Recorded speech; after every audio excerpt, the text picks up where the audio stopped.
Hello, I'm Fraser Smith. I'm a forester in the Peterborough area with F. Smith Consulting. We're here today. We are going to be looking at a forest coaching or extension forestry visit. We're on a property about 20 minutes north of Peterborough, close to Curve Lake First Nation on the traditional territory of the Anishinaabe First Nation.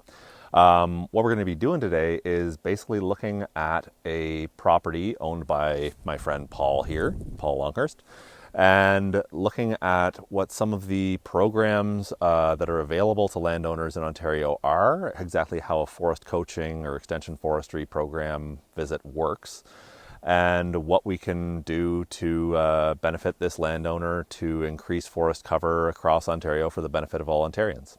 So, Paul, why don't you tell me a little bit about this property and what your goals and objectives are for the future for it? Thanks, Fraser. My pleasure. I've had the farm for 5 years, and during that time, I focused mainly on the agricultural aspects of it. But we have 65 acres of woodlot, which is underutilized, which I don't really understand what's going on with it, and I would love to learn more about ways that I can preserve it, I can enhance it, and I can utilize it for some benefit for all of us. Excellent. Okay, so I prepared a map. You can see here.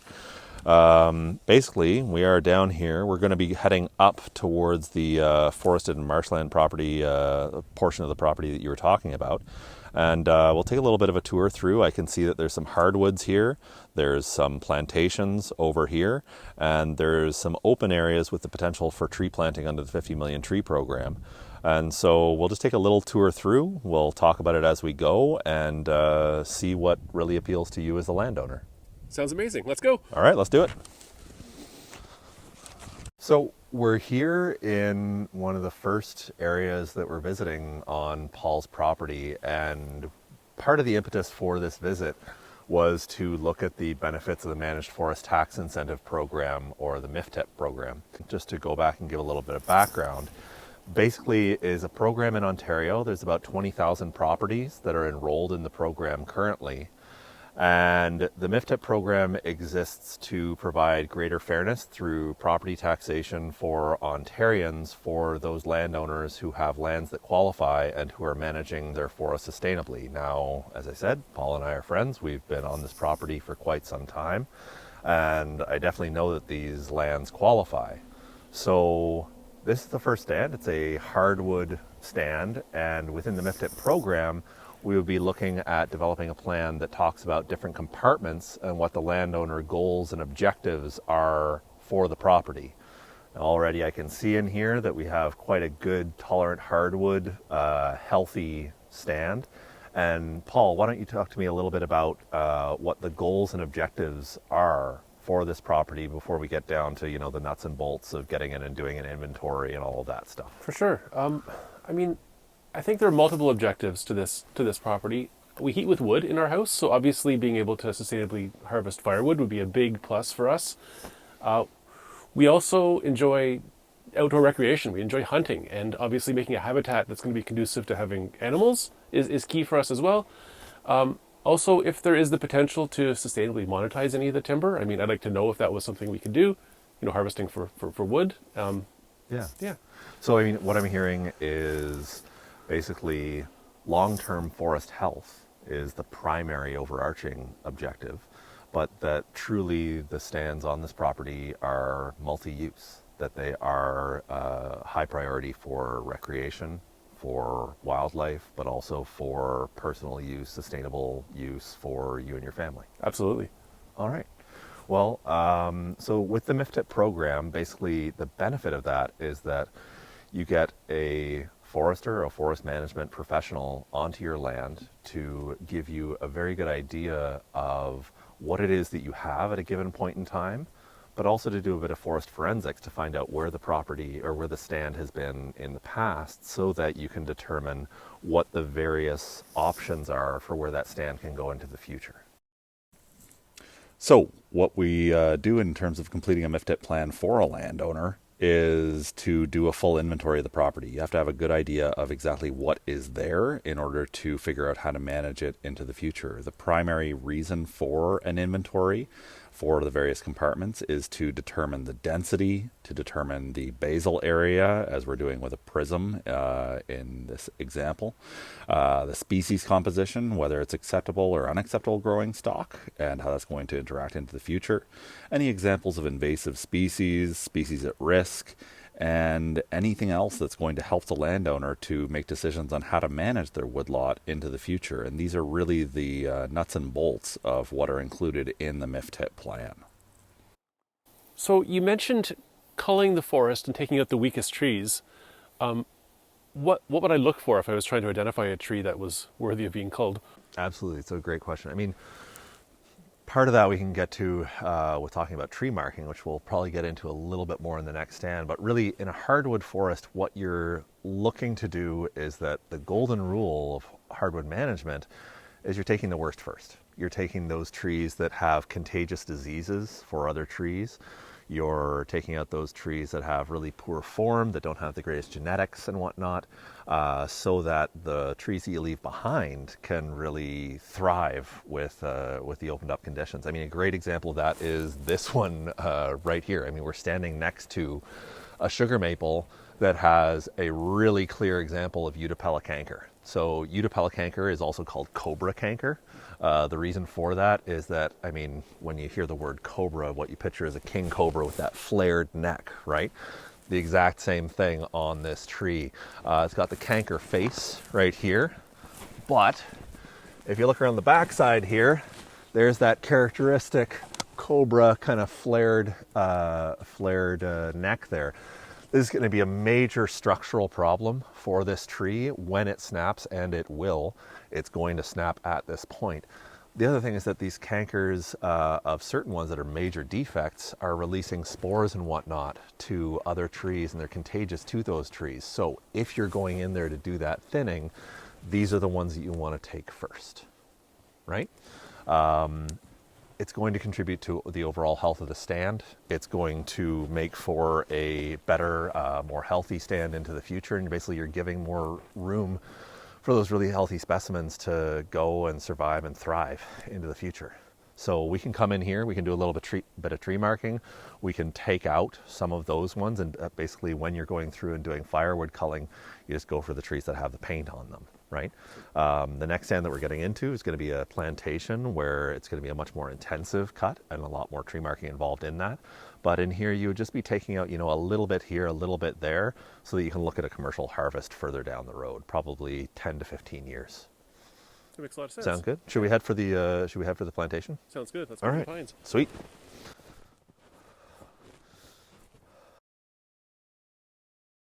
So we're here in the second compartment of the property that we'd be doing in the managed forest plan. So you know as well as I, we're here in a red pine plantation. Like, this is the area towards the back of the property. We can see that it's a former agricultural area. We've got a stone fence running along the back line there. We've got a potential foundation in behind us over here.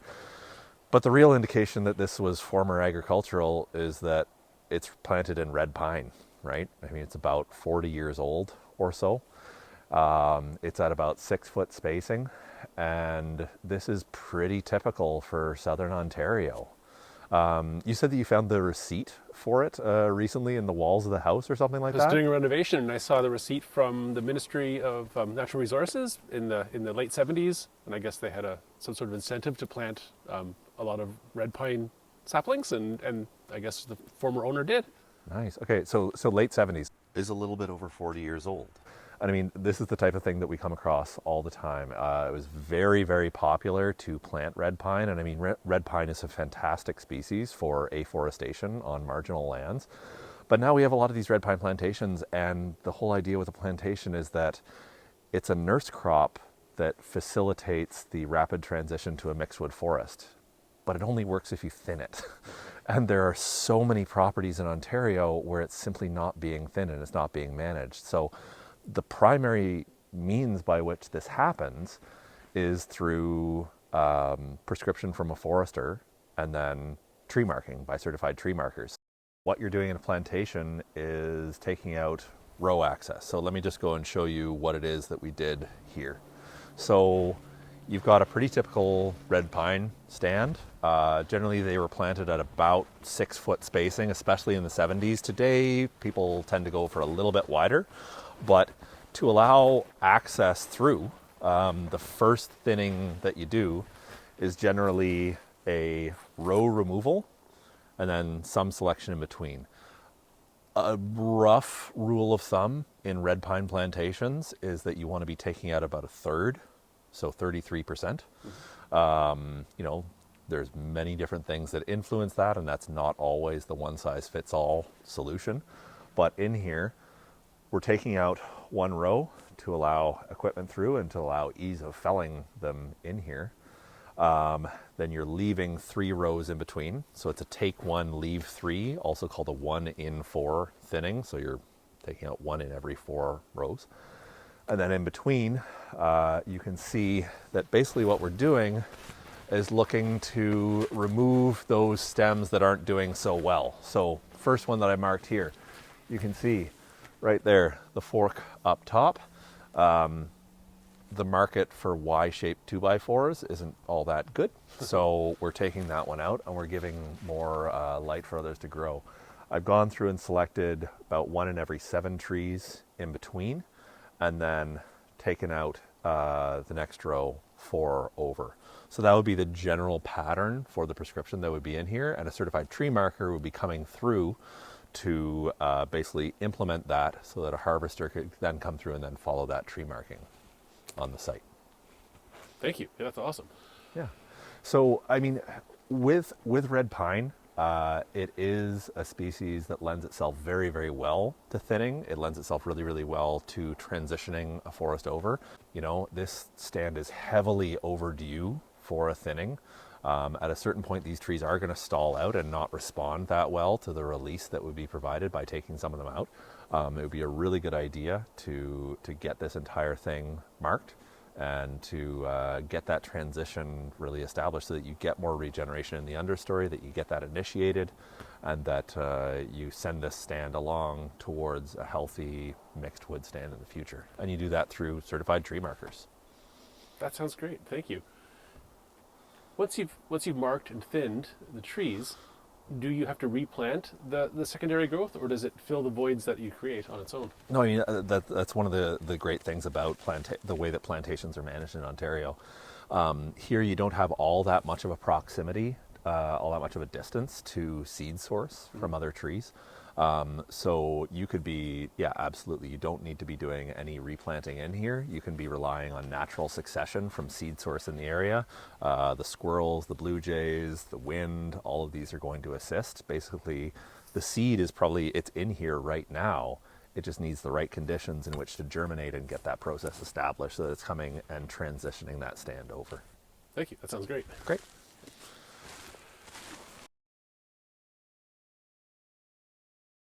Here on the last stop of our forest coaching extension forestry tour, and this is one that isn't really part of the forested area of the property. We've come through a bunch of lowland cedars and whatnot that we talked about, but this is one that I wanted to stop at in terms of potential forestry. So we're at the northern end of one of the main fields. This area has always been pretty low and wet from what I recall.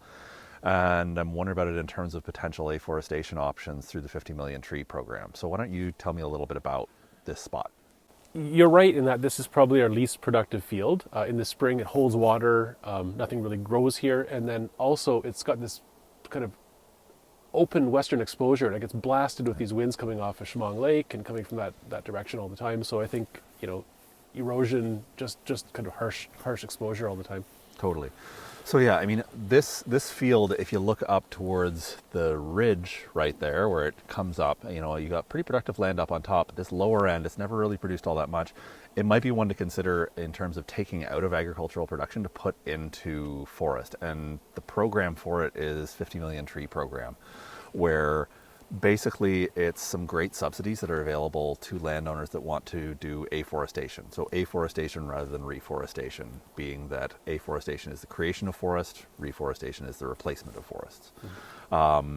The subsidies that are available do vary a little bit across the land base, but generally you're looking at on the order of 50 to 75% of the cost of planting covered, which is extremely affordable. In this area, we'd probably be looking at something like spruce because it is fairly low and wet, but there are a bunch of different options that are available. In this lower section, you'd probably be looking at, again, at a plantation similar to what we saw back in the red pine, of around probably just under about 2,000 stems per hectare. But like you said, the other thing that you're considering here is the western exposure with the wind coming across. I mean, the wind coming off of the lake right there is really, really strong. 50 million tree program can also provide for windbreaks. So planting a few rows or several rows along that western extent, it would be taking out a little bit of agricultural production, but you'd be eliminating to a great degree the amount of erosion and wind scald that you're getting across those lands. So something like Norway spruce in there that has foliage right down to the ground year round as well, because it's an evergreen, might be one to consider. So I'll send you the materials on that program, and it would definitely be one to get in touch with because they have the field advisors who can assess the land. They have planting delivery agents who are experts on planting for different areas and whatnot, and they can usually get that turned around within the next season. Well, that's wonderful. Awesome. That's a great opportunity. I didn't know it existed. Thank you. So, I mean, this pretty much caps it off. Just thanks so much for, I know this land fairly well, but thanks for the opportunity to come by and see it again. Thank you for walking me through it with some expert eyes, and I see the property in different ways that I didn't know prior, and I feel a lot more confident going forward trying to manage this big chunk of land and making it, better for me and better for the future as well. All right, let's head back to the house. Thanks.